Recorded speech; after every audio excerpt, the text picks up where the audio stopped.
प्रेरणा आहे। जो कोणी बाबासाहेबांचा विचार डोक्यात ठेवतो तो फक्त गावाचा राहत नाही, तो राज्याचा होतो, देशाचा होतो, जगाचा होतो। याचं एक मूर्तिमंत उदाहरण तुम्हाला मला सांगायला आवडेल की मध्यंतरी 9 एप्रिलला माझं व्याख्यान BRC मुंबई या ठिकाणी झालं। तिथं आतमध्ये जाण्यासाठी अर्ध्या तासाची चेकिंग होती।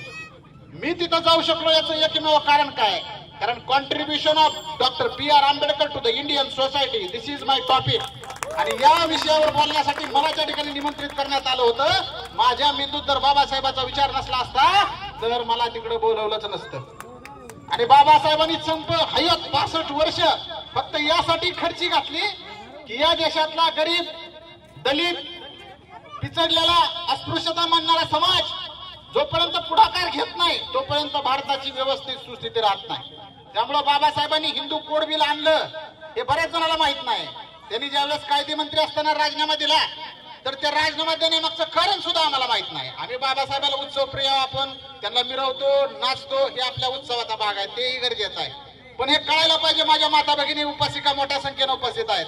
अहो, तुम्हाला मतदानाचा अधिकार द्यावा म्हणून बाबासाहेब आग्रही राहिले। त्यांनी त्या घटना समितीत मंजूर करून घेतलंय की आमच्या देशातल्या बायकांना सुद्धा मतदानाचा अधिकार पाहिजे। आणि जर बाबासाहेब नसले असते तर तुम्हाला मतदानाचा अधिकार सुद्धा आला नसता। आणि मग ज्यावेळेस त्यांचं हिंदू कोड बिल मान्य झालं नाही त्यावेळेस बाबासाहेबांनी मोठ्या स्वाभिमानानं असा राजीनामा फेकून दिला।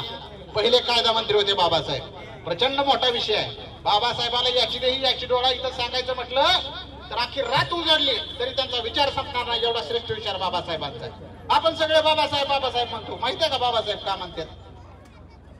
जसं ज्योतिबा फुलेंना महात्मा म्हणतात, शाहू महाराजांना राजर्षी म्हणतात, शिवाजी महाराजांना छत्रपती म्हणतात, तसं बाबासाहेबांना बाबासाहेब का म्हणतो असा प्रश्नचिन्ह विचारलं तर कोणाला माहित सुद्धा होणार नाही।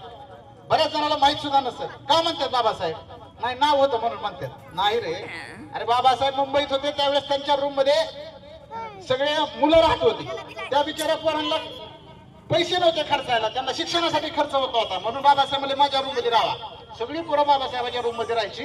मग तिथे येणारी जाणारी सगळी माणसं असायची, काही दलित असायचे, काही अस्पृश्य असायचे, त्यावेळेसचे काही गरीब असायचे, पिचडलेले शेतकरी। आणि गरीब माणसं बाबासाहेबांकडे आली की बाबासाहेबाला म्हणायचे, बाबा एवढं काम करा की, बाबा हो बाबा बाबा करा की काम, एवढं आमचं करून घ्या की। एवढाच एकटा शिकलेला माणूस। अस्पृश्य आणि जे अशिक्षित माणसं होती ती त्यांना बाबा म्हणायचे, आणि जे सुशिक्षित माणसं होती ती यायची ती म्हणायची साहेब एवढं काम करा की आपलं साहेब। म्हणजे अस्पृश्यांचे बाबा, अशिक्षितांचे बाबा आणि सुशिक्षितांचे साहेब असं म्हणून ते पोरं म्हणले आता आजपासून आपलं भीमराव झालं बाबासाहेब। मला वाटतं हा जरी विचार आपण ह्या निमित्तानं घेतला तरी लई मोठी गोष्ट आहे। आणि आपण, मला अभिमान वाटला, आपण ज्यावेळेस भारतरत्न डॉक्टर बाबासाहेब आंबेडकरांचा विजय असं म्हणतो तेव्हा शिवाजी महाराज की जय म्हणलं पाहिजे, महात्मा ज्योतिबा फुले की जय म्हणलं पाहिजे, अण्णाभाऊ साठे की जय म्हणलं पाहिजे। कारण हे सगळे महापुरुष समतेसाठी लढले, हे सगळे माणूस मानवतेसाठी लढले, हे सगळे माणूस एकी राहावी म्हणून लढले। आता काही जण आपल्याला गुलाम ठेवून आपल्यावर राज्य करण्याचं स्वप्न पाहत आहेत। बाबासाहेब म्हणले होते गुलामाला गुलामगिरीची जाणीव करून द्या, तो बंड करून उठेल। अरे आताच गुलामांना गुलामात असल्याचे जर अभिमान वाटत असेल तर काय करावं? आणि म्हणून आपण कुणाच्या गुलामीत राहायचं नाही, ही बाबासाहेबांची शिकवण आहे। आणि बाबासाहेबांचा विचार इतका ग्रेट होता की त्यांनी महात्मा ज्योतिबा फुलेंना गुरु मानलं होतं, महात्मा ज्योतिबा फुलेंनी शिवाजी महाराजाला गुरु मानलं होतं, शिवाजी महाराजांनी तुकाराम महाराजाला गुरु मानलं होतं, काळ्यांच्या जातीपातीने अण्णाभाऊ साठेंनी गुरु मानलं होतं बाबासाहेब आंबेडकरांना। म्हणजे एक गोष्ट लक्षात घ्या, ज्या वेळेस बाबासाहेबांना बॅरिस्टर बनायसाठी जायचं होतं तिकडं लंडनला, त्या कोलंबिया विद्यापीठामध्ये जात असताना त्यांच्या शिक्षणाचा खर्च शाहू महाराजांनी केला। एकमेव असा माणूस आहे, म्हणजे आमच्या जातीपातीच्या लांब पलीकडचे महापुरुष आहेत। आपण फार क्षुल्लक आहोत आणि जातीपातीवर भांडण करणारी तर नुसते गिन्यान गेले, म्हणजे त्यांना विचारच नाही। आणि मी पुस्तकं इतकी वाचली ती बाबासाहेबांची, अण्णाभाऊ साठेची, महात्मा ज्योतिबा फुलेची की ही विचार माईक हातात आले की त्यांचा विचार चालू होतो। मी नाही बोलत, बाबासाहेब म्हणतात। किती मोठा सामर्थ्य आहे बाबासाहेबांनी, लोकशाही दिली आपल्याला। आपण म्हणतो जगात गाजा वाजा भीमराव एकच राजा, अरे एकच राजा बाबासाहेब आम्ही गाणं लिहिलं रे, पण खरा अर्थ काय बाबासाहेबाचा? बाबासाहेबांनी या मातीत जन्मलेल्या प्रत्येक सामान्य माणसाला राजा केलंय लोकशाहीचा। ते आहे मतदानाचा अधिकार, ते बाबांनी दिलाय। आज मी विशाल गरड मला बोलवते, पोरं बोलायला येते, मी तर बोलायला लागलोय। Why I made as a लोकव्याख्यानकार।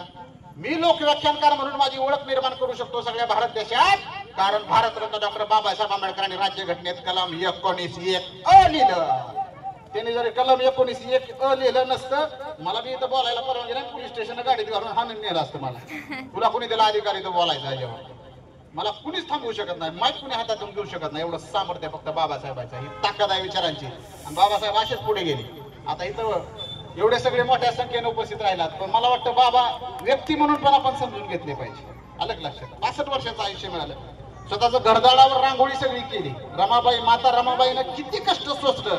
त्यांच्यासाठी सुद्धा एक सेपरेट एक विषय होऊ शकतो. इतकं मोठं महान कार्य रमाबाई आंबेडकरांचं आहे. यशवंत नावाचा त्यांचा मुलगा होता. 5 अपत्य होतं, एकच जगला. त्याचं सुद्धा नाव यशवंत ठेवलं. का बरं यशवंत ठेवलं? कारण महात्मा ज्योतिबा फुलेंनी जे पोरग दत्त घेतलं होतं त्याचं नाव यशवंत होतं, म्हणून बाबासाहेबांनी त्यांच्या पोराचं नाव यशवंत ठेवलं. त्याने म्हणले का ते माळ्याचं आहे ना, आपण कसं मग त्याचं नाव ठेवायचं? बाबासाहेब आंबेडकरांनी सगळ्यात मोठं त्यांच्यावर जर विचारांचा पकडा कोणाचा असेल तर महात्मा ज्योतिबा फुलेंचा होता. त्यामुळे मी कुठेही जयंती काढत असताना म्हणत असतो हे सगळे महापुरुष एकच आहेत. आताच्या आपापल्या समाजाने ते वाटून घेतलेले आहेत आणि वाटून जयंत्या साजऱ्या व्हायला लागलेल्या आहेत. आणि सगळ्यांनी येणं गरजेचं आहे. सगळ्यांनी त्यात एकत्रितपणे बाबासाहेबांचे विचार असू द्या. आता आपण घोषणा देतो बघा, सगळ्यात मोठी घोषणा जय भवानी जय शिवाजी म्हणतो का नाही? माहिती आहे का ही घोषणा कोणी दिली सगळ्यात पहिल्यांदा? जय भवानी जय शिवाजी ही घोषणा भारतरत्न डॉक्टर बाबासाहेब आंबेडकरांनी महाडच्या 14 तळ्याच्या सत्याग्रहाच्या वेळेस सगळ्यात पहिल्यांदा बाबासाहेबांनी दिलेली घोषणा आहे. जय भवानी जय शिवाजी. आणि आता सगळेच म्हणायला लागले, सगळ्या विचाराचे, ह्या विचाराचे, त्या विचाराचे, अलीकडचे पलीकडचे. पण ह्याला लय खोलात जावं लागेल, उपसत राहावं लागेल. असो, ही काही व्याख्यानाचा दिवस नाही, परंतु माईक हातात आला की आम्ही विवाद जात आहोत. कारण बाबासाहेबांचा विचार डोक्यात आहे, गौतम बुद्धांचा विचार डोक्यात आहे. बाबासाहेब जातीवादी नव्हते, सगळ्यात पहिली गोष्ट लक्षात ठेवा. आणि कधीच असू शकत नाही. त्यांनी सगळ्या जातीपातीचाच नाही, अख्ख्या धर्माचा आणि ह्या मातीत जन्मलेल्या प्रत्येक माणसाचा, प्राण्यांचा, पक्ष्यांचा, या झाडाचा सुद्धा उद्धार केलाय बाबासाहेबांनी. म्हणून राज्यघटनेत सगळ्यांची कलमाहिती आहे का नाही? उद्या मोठा एखादा वृक्ष तोडायचा असलं तर तुम्ही त्याला थांबवू शकता, हे बाबासाहेबांनी सांगितलं. म्हणजे मुख्य प्राण्यांवर सुद्धा जीव लावला बाबासाहेबांनी. आपल्या सोलापूरला आले होते एकदा, इथून हरण नेलं होतं बाबासाहेबांनी. आणि त्या हरणाला तिथं त्यांच्या घरात ठेवलं मुंबईत. तर त्या हरणाला चलायला येईना, त्या फरशीहून ते घसरायला लागलं. तर बाबासाहेबांनी काय केलं, आपले केसर नसते का ते ह्याचं नारळाचं केसर, ते खाली सगळीकडे हातरलं, कारण त्याला पडू नये म्हणून. त्याच्यातून काय दिसते? बाबासाहेबाचं प्राणी प्रेम दिसते. कसले होते प्रेम बाबासाहेब? व्यक्ती म्हणून कधी कळावं ना आम्हाला, आणि काय आपलं आहे का नाही? आम्ही मिरवतो त्यांना, मिरवणं गरजेचंच आहे. आणि आता नवा जमाना आला, या सगळ्या गोष्टी आहेत, डान्स आहे, गाणी आहे का नाही? त्यातली त्यात भीमगीताचं मला जरा कौतुक वाटतं, कारण कोणचं बी भीमगीत घ्या, त्यातून बाबासाहेबांचा विचारच ते प्रेरित करतात. नुसतं डांगडधिंगा नसते, त्यामुळे तेही चांगलं आहे. परंतु नाचण्यासोबत सोडून नाही म्हणत, नाचण्यासोबत कधीतरी थोडं पुस्तकं जर वाचली तर आपल्या जगाचा उद्धार होईल, कल्याण होईल. आणि बाबासाहेबाला खरी आदरांजली कोणची आहे? तुम्ही तुमच्या लेकराला शेवटपर्यंत शिकवा. त्यानं जर शाळा सोडून झालं घरी 2 झोडपा, त्याला म्हणायचं तू नाहीच बाबाचा. तू जर मधून शाळा सोडली तर तू नाहीच बाबाचा. कारण बाबासाहेबांनी 31 पदव्या घेतल्यात आयरेगारे विद्यापीठातून, नाही जगातल्या सगळ्यात श्रेष्ठ विद्यापीठातून, ज्याच्यात भारताचं पहिल्या 100 मध्ये 1 पण नाही. घ्या. आणि आपण कुठं आपल्याला 1 डिग्री काय करणं व्हायना, ती मधूनच सोडून चाललाय. हे जरा परखड आहे, म्हणून लोक व्याख्यान आहे. डोकी मस्तकी सुधारलं पाहिजे आम्हाला. काय नाही, डोक्यात ठेवा महाराज, डोक्यात ठेवा ज्योतिबा. आणि मी तर म्हणतो की भविष्यात शेवटचं सांगतो की सगळ्यांनी जेसीबीचा ड्रायव्हर झालं पाहिजे. जेसीबी वाले म्हणते आमच्या बोलायला लागले. जेसीबीचा ड्रायव्हर म्हणजे काय?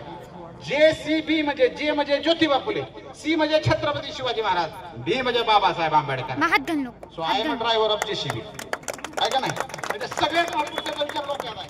त्यामुळे आपण सुद्धा ह्या सगळ्या महापुरुषाचा विचार डोक्यात ठेवायचा. माझ्या घरात तुम्ही आला विकल्या अलीकडल्या, माझ्या घरात सगळ्याचं फोटो आहे ओळीनं. आणि नुसतं फोटो नाही, आपण फोटो प्रिय माणूस नाही. बाबासाहेबाला काय आवडत नव्हतं का? आवडतंय. उद्या तुम्ही बाबासाहेबाचं मंदिर बिंदिर बांधता, असलं काही करू नका.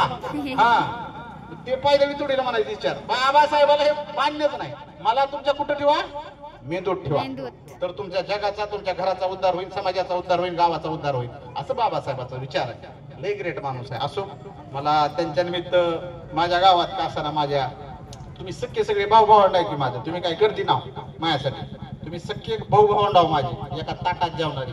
आणि त्यामुळे तुम्ही सगळ्यांनी एवढा सुंदर कार्यक्रम आयोजित केला आणि बाबाला विचाराची आदरांजली या निमित्ताने मिळाली, त्याबद्दल तुमचं सगळ्यांचं कौतुक करतो आणि थांबतो. जय हिंद, जय महाराष्ट्र, जय भीम.